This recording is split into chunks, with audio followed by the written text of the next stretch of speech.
filmmaker of yours from the industry? Sriram Raghavan. Sriram is one of my favorite filmmakers. It's been a pleasure working with him.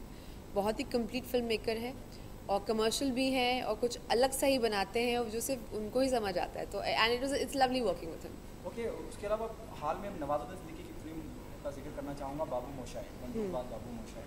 उसको लेकर sensor ने एक तो A certificate दिया, उसके बाद 48 cut. जी, क्या इस मुद्दे पे आप क्या कहना चाहेंगे? जी सेंसरशिप के मुद्दे के बारे में तो बहुत लोग बहुत कुछ कह चुके हैं. अब मैं क्या नई बात कहूँ, बट मेरा मानना ये है कि जहाँ तक मेरी अंडरस्टैंडिंग है कि सेंसर बोर्ड का काम जो है वो फिल्म को सर्टिफिकेशन देना है, ना कि उसको बैन करना या ये डिसाइड करना कि कौन उसको देख सकता है कौन नहीं देख सकता है. Once you given a censor certificate, हम एक डेमोक्रेसी है, हम एक फ्री कंट्री है और ए सर्टिफिकेट का मतलब मेरे हिसाब से ये होता है कि अडल्ट ही पिक्चर वो देख पाएँ, बच्चे या माइनर्स ना देख पाएँ. So I don't think after that anybody should say anything about anything. And apart from it, there's another thing, an incident happened on the same film, the producer, female producer, you know, she was asked कि आपने ये पहन रखा है pant और shirt तो आप मर्द हैं, आप औरत ही नहीं. She was there for the censor board certification, that censor board. किसी शख्स ने वहीं से कहा जो सेंसर बोर्ड का हिस्सा थे, क्योंकि उन्होंने आई डोंट नो दिस इंसिडेंट, तो किसी लड़की ने पैंट और शर्ट पहनी थी. the producer was wearing pant and shirt, that female producer, Okay. and she was there for the certification. Okay. And then one guy came in the picture and said कि अरे आप औरत हो कि आपने ऐसी कैसी फिल्म बनाई है. तो अब मैं क्या ही कहूँ, इससे इस पहले वो कुछ कह पाती, कोई और जी. शख्स आके कहता है ये तो औरत ही नहीं है क्योंकि इन्होंने तो जींस पैंट और शर्ट पहन रखी है. एक औरत का अपमान, एक फीमेल प्रोड्यूसर का अपमान, वो भी सेंसर बोर्ड में वो जाके खड़े हैं 3-3 घंटा. It's quite stupid. मतलब इस पे तो कोई मतलब आई डोंट वांट, मतलब ये इतनी स्टूपिड बात है कि इस पे मैं क्या ही बोलूँ. आपको लगता है कि सेंसर बोर्ड का सिस्टम ही खत्म कर देना चाहिए जिस तरह के हालात बनते जा रहे हैं? नहीं, देखिए सर्टिफिकेशन तो ज़रूरी है. फिल्म का सर्टिफिकेशन वेस्ट में भी होता है, यहाँ पे भी होता है, वहाँ पे यूनिवर्सल होता है, यूए होता है, PG-13 होता है, PG-15 होता है, मतलब डिफरेंट वो होते हैं. बट हम लोग सेंसरशिप के नाम के ऊपर ऐसे कोई ड्रैकोनियन लॉज नहीं बना सकते हैं कि हम डिसाइड करने लग जाएं कि लोग क्या देखेंगे और क्या नहीं देखेंगे. हम लोग कोई ऐसे रिग्रेसिव सोसाइटी नहीं है. आई थिंक इंडियन कल्चर बहुत प्रोग्रेसिव है.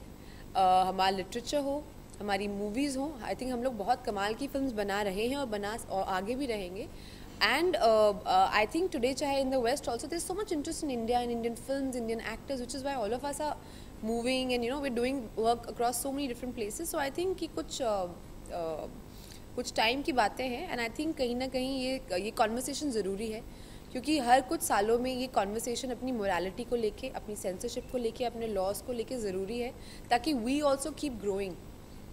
अदरवाइज हम कभी ग्रो नहीं कर पाएंगे. So I think this and I am glad कि आज सेंसरशिप एक कॉन्वर्सेशन बन गई है जो कि लोग अपने डिनर टेबल्स पे कर रहे हैं, घरों में कर रहे हैं, टीवी आप चलाते हैं तो वहाँ हो रही है.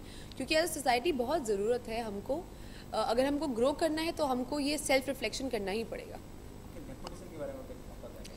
प्लीज़, मैं नेपोटिज्म के बारे में कुछ नहीं कहना चाहूँगी. मैं बहुत बोर हो गई हूँ नेपोटिज्म के बारे में बात कर करके. नहीं, स्टिल, और एक तो ये मुद्दा नेपोटिज्म, जैसे आपने कहा कि बोर हो गई हैं, लेकिन उसके बाद एक तो उस पर ऑलरेडी बहस छिड़ी होती है और उसी मुद्दे को लेकर एक बड़े अवार्ड फंक्शन में उसको फिर उठाया जाता है. We rock. I don't want to comment on nepotism. I'm just bored of nepotism. Really. Okay, I think people should get a new topic to discuss. Okay, your experience working with Gurinder Chadha. My experience of working with Gurinder Chadha, amazing.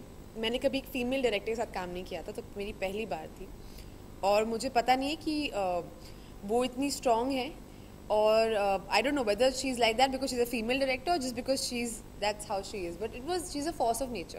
कहते हैं जैसे आंधी तूफान बारिश बिजली जैसी forces of nature होती है, वो वैसी ही हैं. रूम में आती हैं तो पूरा रूम एकदम मतलब उसको कंट्रोल कर लेती हैं. और इस सब्जेक्ट को लेके बहुत पैशनेट है. पिछले 9 साल से स्क्रिप्ट पे काम हो रहा था. वो उनके हस्बैंड कोशिश कर रहे थे फिल्म को बनाने के लिए. और चाहे हिंदुस्तान हो या वेस्ट हो, एक महिला के लिए पिक्चर बनाना बहुत मुश्किल बात है. और वहाँ पे भी ये सोच है कि औरतें सिर्फ एक तरीके की फ़िल्म बना सकती हैं, small budget, indie, diaspora films. So for a female director to imagine, envisage and make such a big film was a struggle, खासकर क्योंकि वो ब्राउन है, जैसे वहाँ कहा जाता है, एशियन ओरिजिन की हैं, वाइट नहीं है, तो उसके अपने स्ट्रगल होते हैं. तो और उसके बावजूद वो पिछले इतने आई थिंक 25 साल या कितने साल हो गए उनको, जब उनकी पहली फिल्म मेरे ख्याल से भाजी ऑन द बीच थी, जो मैंने कॉलेज में देखी थी, जो मुझे बहुत पसंद थी. और फिल्में बनाना और जो फिल्में आप बनाना चाहते हैं वो फिल्में बनाना, जिस तरीके से आप बनाना चाहते हैं, जो कास्ट आप उसमें कास्ट करना चाहते हैं, आई थिंक ये बहुत ही डिफिकल्ट डिसीजंस होते हैं। But hats off to her. I think I like working with strong people, क्योंकि आई फील आप भी ग्रो करते हैं उनके साथ। जब बहस होती है या आर्ग्यूमेंट होता है स्क्रिप्ट को लेके, आपके कैरेक्टर को लेके, तो आप भी बहुत ग्रो करते हैं उस प्रोसेस में। तो मेरा तो बहुत ही इंजॉयबल एक्सपीरियंस था उनके साथ काम करने का।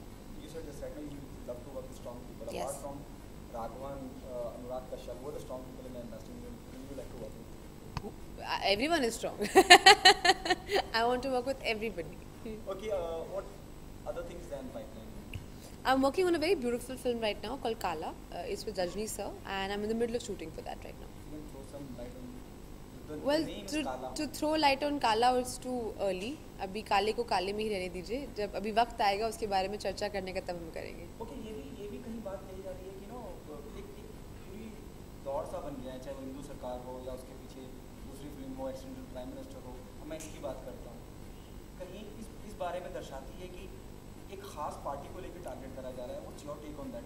When we talk about Indu Sarkar, it shows Indira Gandhi in a bad light. When we talk about accidental prime minister, it shows Manmohan Singh in a bad light. Then the partition 1947, it says कि भाई वो सियासी लोगों की वजह से हिंदुस्तान पाकिस्तान हुआ नहीं, what 1947 says कि we are going to unmask the biggest conspiracy that ever happened. Partition क्यों हुआ उसके रीज़न शायद हमको पता नहीं है। और इस फिल्म की रिसर्च के दौरान गुरिंदर चड्ढा जब इसकी रिसर्च कर रही थी, तो कुछ ऐसे डॉक्यूमेंट्स जो ब्रिटिश सरकार ने क्लासीफाई किए थे वो डीक्लासीफाई हुए, और उनमें कुछ नए पहलू पार्टीशन को लेके सामने आए, जिन पहलुओं के ऊपर जो हमें ना पता है, ना हमें पढ़ाया जाता है हिस्ट्री टेक्स्ट बुक में, और उनके बारे में बातचीत की गई है। एंड वो इम्पॉर्टेंट है हम लोगों के लिए जानना, चाहे वो फिल्म के माध्यम से क्यों ना हो, क्योंकि वो हमारी हिस्ट्री है, वो हमारा सच है, वो हमारा पास्ट है। आई डोंट थिंक मुझे देखिए पॉलिटिक्स ना तो समझ आता है, ना मैं इतनी इंटेलिजेंट हूँ कि अगर कोई कुछ बात कह रहा है। आई डोंट थिंक सो इस फिल्म में कोई ऐसा पॉलिटिकल रेफरेंस है for a current existing political party. The last one, what message do you want to give your fans why they come and be a part of it? तो the message I want to give to all my fans कि please आके partition 947 देखिए। 18 अगस्त को release हो रही है और बहुत ही खूबसूरत फिल्म है। एक फ़िल्म जो मोहब्बत की बात करती है, जो यूनिटी की बात करती है, जो ये बात करती है कि हमें अपने डिफरेंसेस को छोड़ के अपनी सिमिलैरिटीज़ के बारे में बात करनी चाहिए। और ये पार्टीशन जो हमारे मुल्क में हुआ और इतने सारे लोगों की जाने गई, I think the time has come after 70 years कि हम उनकी मेमोरी को ऑनर करें, उनके सैक्रिफाइसेस को ऑनर करें, और कोशिश करें कि एज रिस्पॉन्सिबल सिटीजन्स हम ऐसे माहौल अपने देश में ना पैदा होने दें, ना क्रिएट होने दें, जिससे हमारे बीच में डिफरेंसेस आएँ। So I think if you're an Indian, do yourself a favor. Please go watch Partition 947. Thank you.